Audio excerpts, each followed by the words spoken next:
Stephen O'Donnell, welcome to this one-to-one. I'm going to start with the international situation because it must have been the most bizarre build-up for you. First of all, you've got caps from the summer tour, but then you find yourself right in the thick of things against Albania. How did it all come about? Yeah, no, well, obviously the summer tour, I think it was Barry Douglas had pulled out, and then I managed to get a late call up, which was obviously greatly appreciated and thoroughly enjoyed the tour. From being in the cold in that tour to playing both games was something I wouldn't have imagined any day of the week. But again, coming forward to the game there just last week was the Belgium game was a tough game to get on.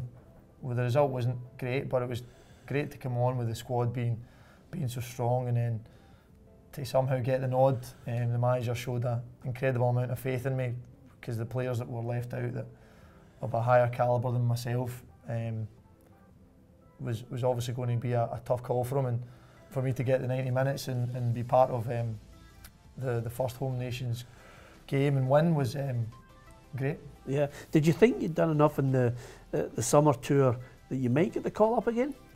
I think he was quite pleased with me in the summer tour, or at least that's what I kind of gathered reading between the lines. But I played right of a back four, and I was under the impression that it was going to be a three.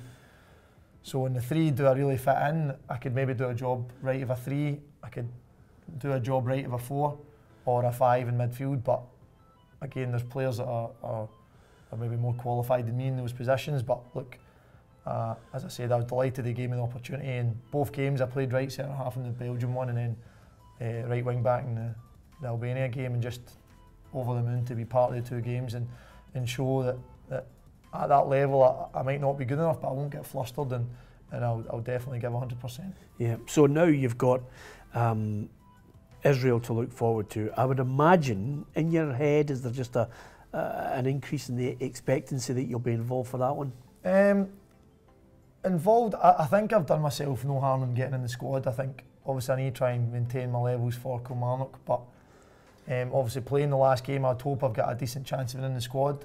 But again, it's a very competitive squad, and there's players that were left out that quite rightly feel they should be involved. So if I'm involved, I'll be delighted, and then we'll take it from there. Regarding starting that Israel game, one, I need to get in the squad first, and then you look at Ryan Fraser, was the one that pulled out for me to get the opportunity, and he didn't do very well at the weekend there for Bournemouth. I think it was a couple of assists and a goal. So I'm not going to be I'm not going to be knocking on the door if I wasn't selected, if I was in the squad. Yeah. Is there a confidence? Is there a good spirit in that squad that you sense they've got enough talent to go to Israel and win? The talent, I think, speaks for itself. I look round the dressing room and I see even the names in the sheet that gets sent out, and seeing my name, thinking, just I don't know if I fit in here. But the players are playing at the top level in Scotland or in England, most of them, and again, it's just, I'm hoping it's a case for real optimism. It was a good performance against Albania, but nobody can afford to get carried away. And as I said, I think Israel, I was speaking to John Jones, who played Israel last week, and he said they were better than Serbia. I think it was Serbia who they played the game before, so it shows you that they're not going to be any mugs. I think they play quite good football. Hopefully we can play better football and get the goals which will matter. I don't want to give you any kind of an inferiority complex, but you're in there and suddenly you're in mixing with people like Andy Robertson, who'll be on a fair few quid at Liverpool. I mean, what's the banter like among them when you consider you're at Kilmarnock, they're playing in the Champions League final? I think they were giving me a wee bit of stick for stealing the grenade bars, the protein bars. I was sticking them in my pocket, and they were just laughing at me, and I'm like, hey, you take care of the pennies, the protein bars, the free clothes. There was a guy came in from a clothing company called 40, and I'd never heard of it before. My fashion's not the best, as you can maybe see in my jumper. But when he came in, and the boys were like, oh, go on, you're go on and get some stuff. And I was running about 10 bags full. If you wish, I'm making the most of getting some freebies. So it was a wee bit embarrassed. I'm sure he wasn't hoping that Stephen O'Donnell took 40 bits of clothing, but I certainly took as much as I could. Yeah, I mean, are you pinching yourself with your family because of this, I loathe to use the term, it's this meteoric rise, because you had good press at Partick Thistle, you went slightly out of the public view up here when you went to Luton, but you've come back and caught the eye again. Yeah, no, look, I felt I'd done well when I was at Partick Thistle, and as my career took me down to see how I'd handle League Two, and I managed to play enough games, but not quite at the level I'd hoped, and I'll be the first to admit that. But obviously coming back up, the aim was to get playing and enjoying my football, and get settled, and those are the two things that I've managed to do. I've got my house now in Mallow with my wife, and kind of looking forward to moving on with our life. It's a difficult thing to do in football, you don't, but I'm fortunate I've got a good background that helps me, with good support behind me, and hopefully continue to play well for Kilmarnock, and if it keeps international success, then I'm delighted with that, and what goes from there, who knows. Yeah, what is it about you guys that get dumped from Celtic? You seem to have the bit between your teeth that you can still make it. Well, I think that comes from obviously getting told. I got told I wasn't good enough at Aberdeen, and a bit more. I think I might get told to go back to school for some coaches up in Aberdeen when I was there. I then signed for Celtic through the exit trials a couple of weeks later, which was at the time a big deal for myself. And Celtic, as I said, it looks bad for the press when you see the likes of myself, Eamon Brophy. There's a whole host of players that have been released, Andrew Robertson.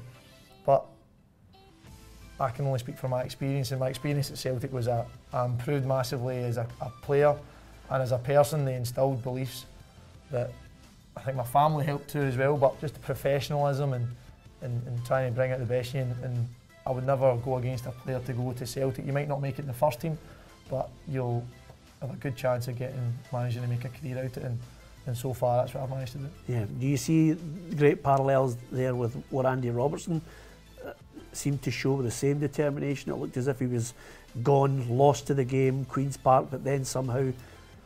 Well, again, when you get told you're not good enough, it's always going to be disappointing, and it's no shame getting told you're not good enough for Glasgow Celtic. It's no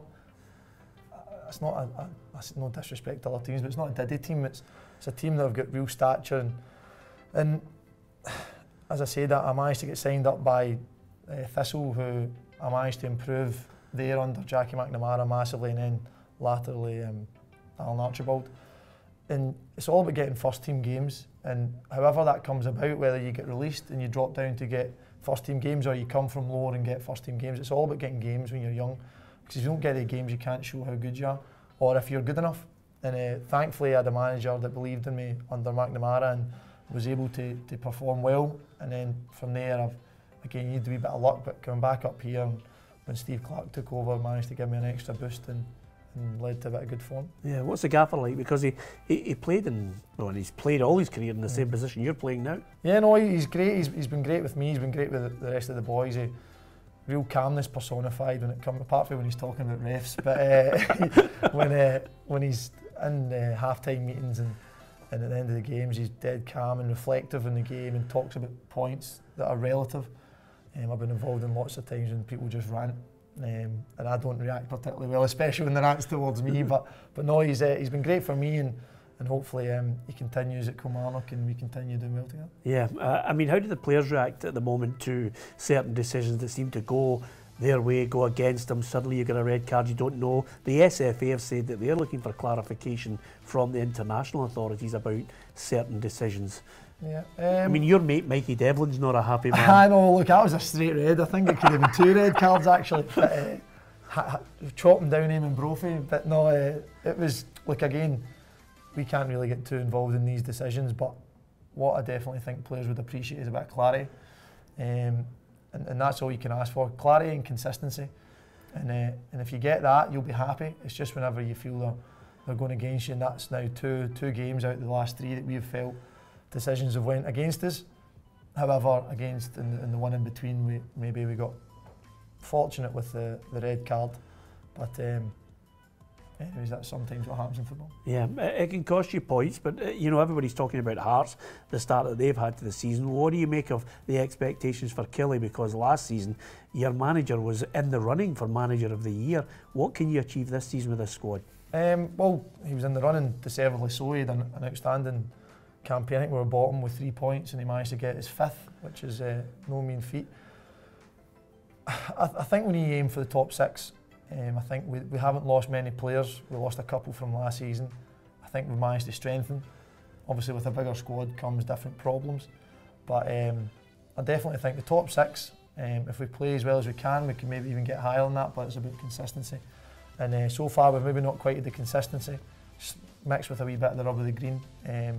But I'm excited for this season. Some of the players we've brought in, Greg Stewart has hit the ground running, got bags of ability. I remember him when he was at Dundee, and I didn't realise he had this much ability, but him and Eamon Brophy hopefully are linking up well together, and a sign of things to come. Yeah, is there a sense that you need to bounce back from last week, this weekend?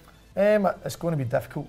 We're playing Celtic again. It's going to be difficult, but they've got the game midweek, so that might help us a wee bit, give us a wee bit of a bit extra running in the legs. But as I said, we'll need to wait and see. Celtic will be a tough game, but we'll just try our best and hopefully get something from it. Yeah, I mean, I don't think you're in any way in fear of them, but they've got one of your old teammates there. Were you surprised that he got the move to Celtic? Not at all. Youve, I was surprised it happened so late for him to get sorted, because the form he showed at Kilmarnock, I thought he'd get snipped up right away whenever he was out of contract, or snapped up right away, sorry.